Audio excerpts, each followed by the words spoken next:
Assalamualaikum warahmatullahi wabarakatuh. Perkenalkan, nama saya Zuhriana Firdausi, kelas Farmasi A Universitas Wahid Hasyim Semarang. Di sini saya akan menganalisis suatu kasus menggunakan uji beda atau uji T. Uji T sendiri digunakan untuk mengetahui perbedaan nilai rata-rata antara dua kelompok. Terdapat dua uji T, yaitu uji T untuk dua sampel yang berhubungan dan uji T untuk dua sampel yang tidak berhubungan. Uji T untuk dua sampel kasus yang berhubungan merupakan uji T satu sampel yang dilakukan dua kali percobaan dengan diadakannya pretest dan posttest. Sedangkan uji T untuk dua sampel yang tidak berhubungan merupakan satu sampel dilakukan dua kali percobaan namun tanpa pretest maupun posttest. Pada kasus pertama kita akan melakukan penelitian untuk mengetahui efek pemanasan terhadap pH atau keasaman yang menggunakan emulgator lecithin. Sebelum kita melakukan uji T, kita harus menganalisis terlebih dahulu kasus tersebut apakah termasuk kasus parametrik atau non-parametrik. Dikatakan kasus parametrik apabila data tersebut memenuhi persyaratan parametrik, yaitu distribusi normal dan homogen.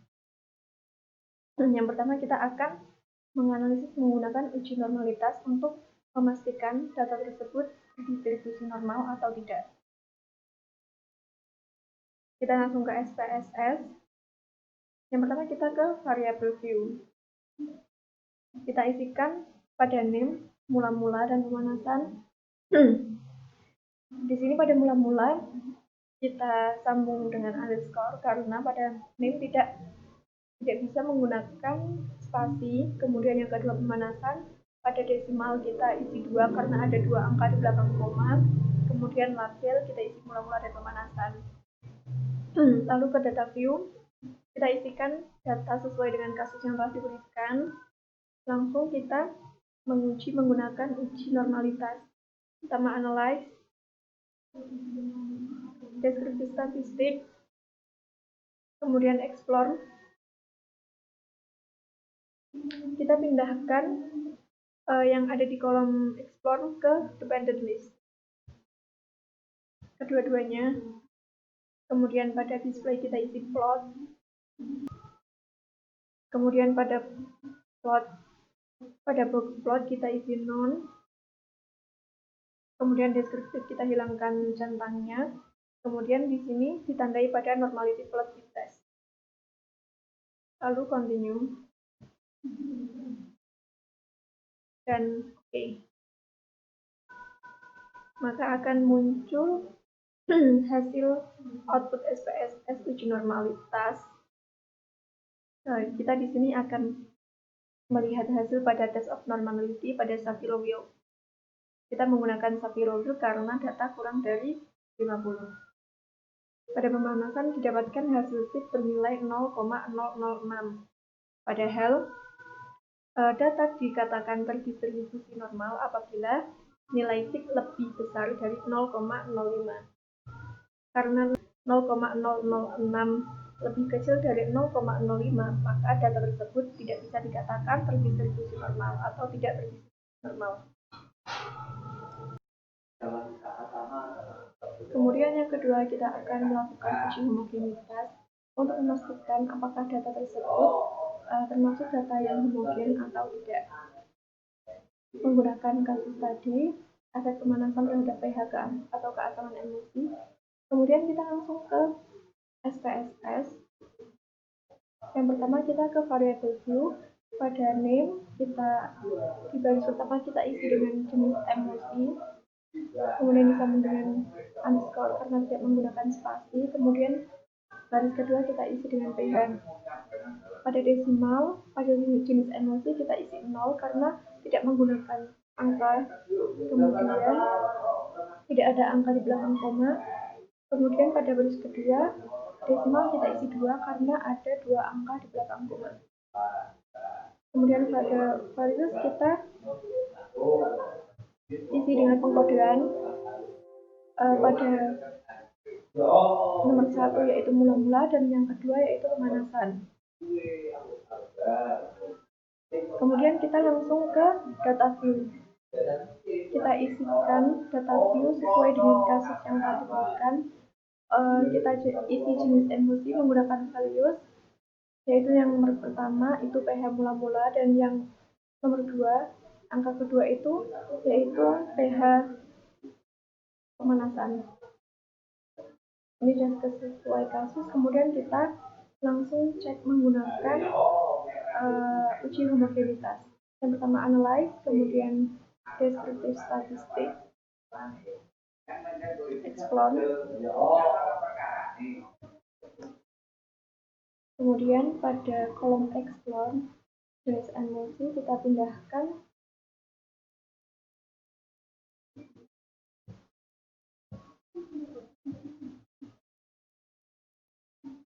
statistik, kita centang pada deskriptif, itu merupakan 95% atau angka penerimaan sekitar 95%. Kemudian continue, pada plot, pada box plot kita isi non. Kemudian pada deskriptif kita hilangkan centang pada stimulus and list. Kita centang pada normality plot test. Kemudian sudah tersebut kita isi dengan power estimation. Kemudian continue. Lalu kita klik OK. Maka akan muncul hasil output SPSS sebagai berikut. Yang kita lihat pada test of homogeneity of varian, kita lihat nilai sigma, dikatakan homogenitas apabila hasil nilai sigma lebih besar dari 0,05. Di sini terdapat 0,343, 0,344, 0,347, dan 0,341, yang berarti lebih besar dari 0,05. Berarti data tersebut termasuk data homogenitas. Data dikatakan parametrik apabila memenuhi kedua syarat, dan jika hanya salah satu, maka data tersebut tidak bisa dikatakan data parametrik. Dengan begitu, uji BD dilakukan menggunakan uji Wilcoxon. Setelah kita mendapatkan hasil bahwa data pada kasus merupakan data non-parametrik karena tidak memenuhi syarat parametrik atau hanya terpenuhinya salah satu syarat parametrik, maka kita akan menguji menggunakan uji Wilcoxon. Pertama, pada variabel view kita isikan mula-mula pada baris 1, kemudian pada baris 2 kita isi pemanasan. Pada desimal kita isi 2 karena terdapat 2 angka di belakang koma. Kemudian pada label kita isi mula-mula pada baris pertama dan pemanasan pada baris kedua. Kemudian pada data view. Pada data view kita isikan sesuai dengan kasus, kemudian langsung kita uji menggunakan uji Wilcoxon. Pertama, analyze, kemudian non-parametric test, kita pilih dialog, kemudian kita pilih to related sample. Kita pilih to related sample. Nah, di sini akan tampil tabel seperti ini. Pada variabel 1 kita isi dengan mula-mula, dan pada variabel view kita isi dengan pemanasan. Kemudian kita pilih test type-nya yaitu Wilcoxon. Kita OK.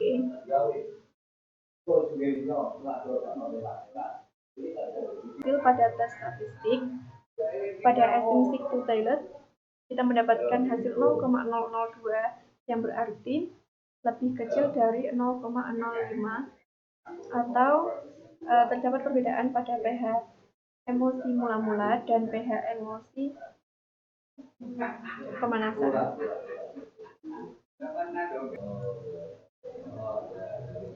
Kemudian kita ke pertanyaannya.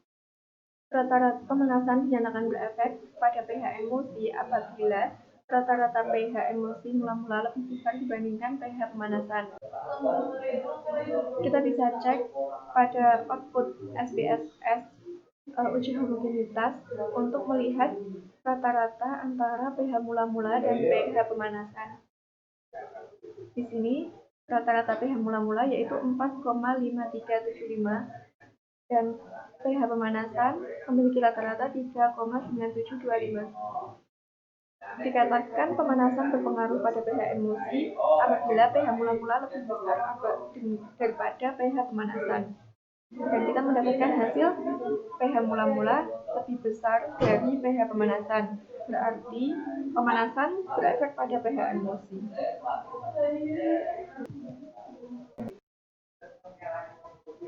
Setelah kita mendapatkan hasil dari uji Joule-Coxon tadi, yaitu pemanasan dinyatakan berefek pada pH emulsi karena rata-rata pH emulsi mula-mula lebih besar dari pH emulsi pemanasan. Kemudian kita beralih ke kasus kedua. Terdapat sebuah kasus yang menyatakan sebuah media massa menyatakan bahwa kadar pemanis buatan jenis sakarin pada minuman merek impor lebih tinggi daripada merek lokal. Pada kasus ini kita akan menganalisis, memastikan apakah pernyataan media massa tersebut benar atau tidak. Sama seperti uji T pada dua sampel yang berhubungan. Pada uji T dua sampel yang tidak berhubungan, kita akan memastikan dahulu apakah data tersebut termasuk data parametrik atau non-parametrik menggunakan uji normalitas dan uji homogenitas. Yang pertama kita akan melakukan uji normalitas pada kasus ini sesuai dengan kasusnya. Kita langsung ke SPSS. Pertama kita pada name kita isi lokal dan baris kedua kita isi import. Kemudian pada desimal kita isi 2 karena terdapat 2 angka di belakang koma. Kemudian pada label kita isi kadar sakarin lokal dan pada baris kedua kita isi kadar sakarin import. Kemudian kita berpindah ke data view. Kita masukkan data sesuai dengan kasus yang telah diberikan. Lalu kita menguji kasus tersebut menggunakan uji normalitas. Pertama analyze, kemudian deskripsi statistik, kemudian kita pilih explore, maka akan muncul tampilan seperti ini. Kita pindahkan kadar sakarin lokal dan kadar sakarin import ke dependent list. Pada display kita pilih plot, kemudian kita klik kolom plot, maka akan muncul seperti ini. Pada box plot kita pilih none, kemudian pada deskriptif kita hilangkan centang semuanya, kemudian kita tandai pada normality plot with test, kemudian continue.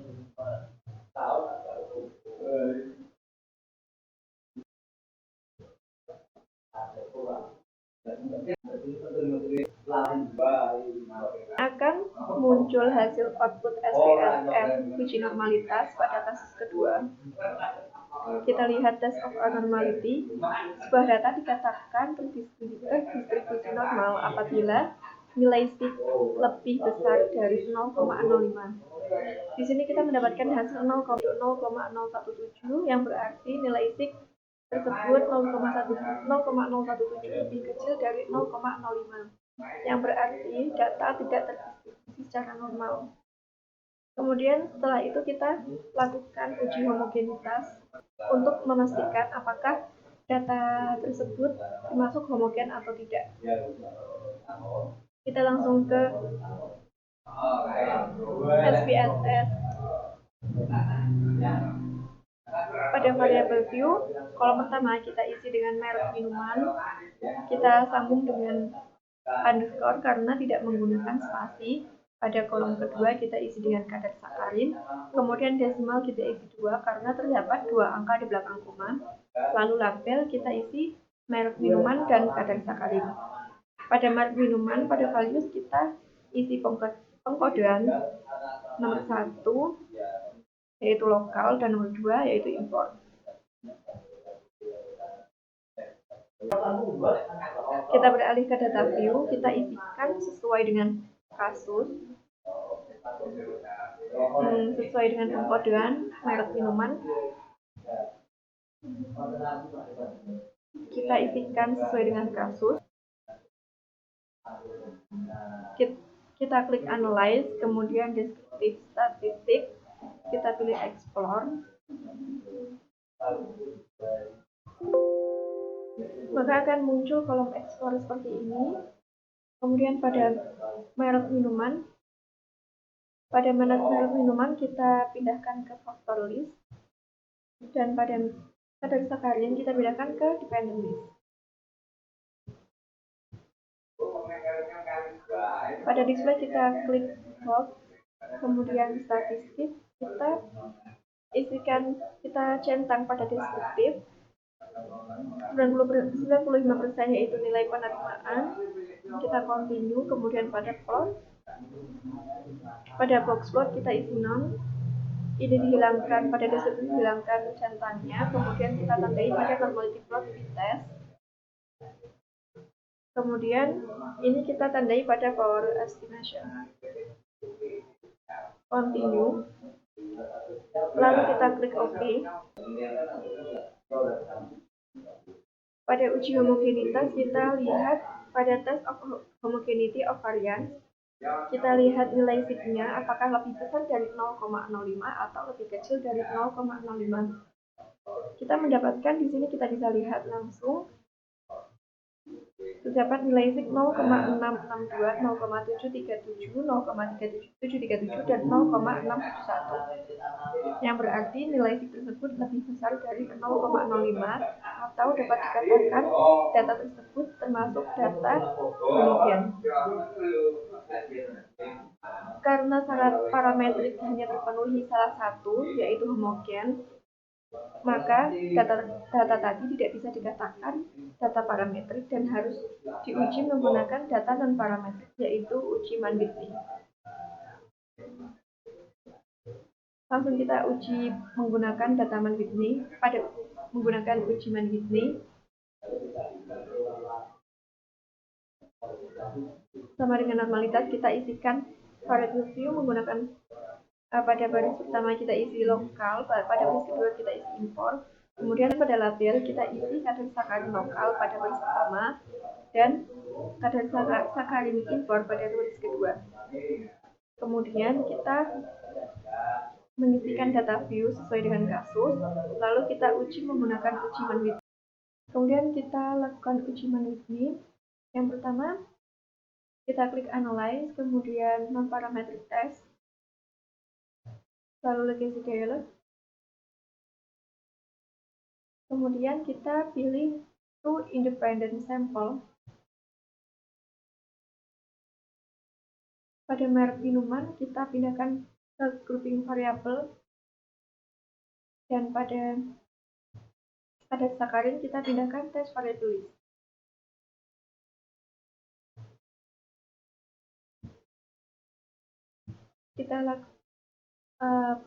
Kita isi define group 1 kita isi dengan angka 1 dan group 2 kita isi dengan angka 2. Kemudian test type kita pilih Mann-Whitney, kemudian OK. Maka akan muncul hasil output SPSS uji Mann-Whitney seperti ini. Kita lihat pada uji Mann-Whitney, kita lihat hasil pada tes statistik. Dikatakan terdapat perbedaan antara kadar sakarin import dan kadar sakarin lokal apabila nilai asymmetric two-tailed lebih kecil dari 0,05. Di sini kita mendapatkan hasil 0,310, yang berarti tidak terdapat perbedaan atau tidak terdapat perbedaan secara signifikan antara kadar sakarin import dan kadar sakarin lokal.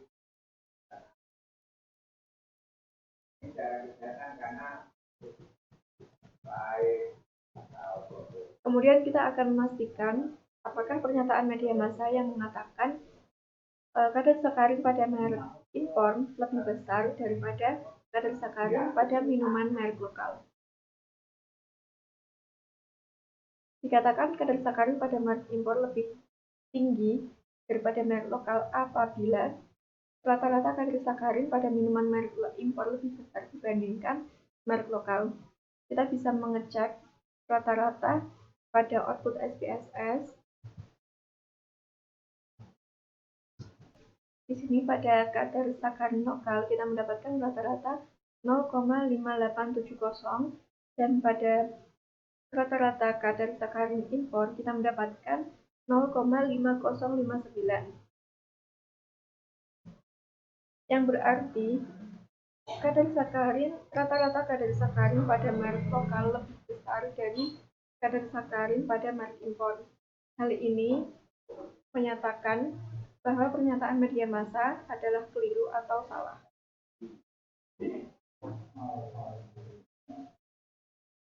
Setelah kita melakukan uji T pada 2 sampel yang tidak berhubungan, dapat disimpulkan bahwa data merek minuman merupakan data non-parametrik dan diuji menggunakan uji Mann-Whitney yang mendapatkan hasil bahwa rata-rata kadar pemanis buatan atau kadar sakarin pada minuman lokal lebih tinggi daripada kadar sakarin pada merek impor. Hal ini berarti pernyataan media massa salah atau tidak tepat. Sekian analisis uji beda dari saya, kurang lebihnya saya mohon maaf yang sebesar-besarnya.